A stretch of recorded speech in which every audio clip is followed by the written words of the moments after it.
Prossima gara 100 d'orso junior femmine con 6 batterie previste per la numero 1 Piacentini alla 3, Boatto alla 4 e Budisa in 5.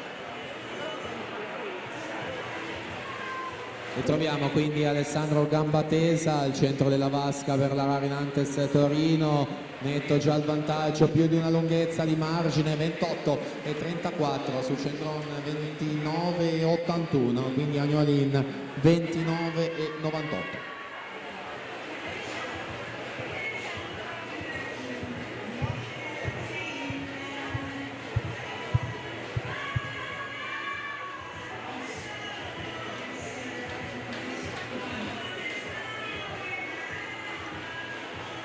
Si chiudono quindi dorso ragazzi con gamba tesa 58 e 49, miglior tempo assoluto. Cendron 63 centesimi, Tinti 1-2 e 35 in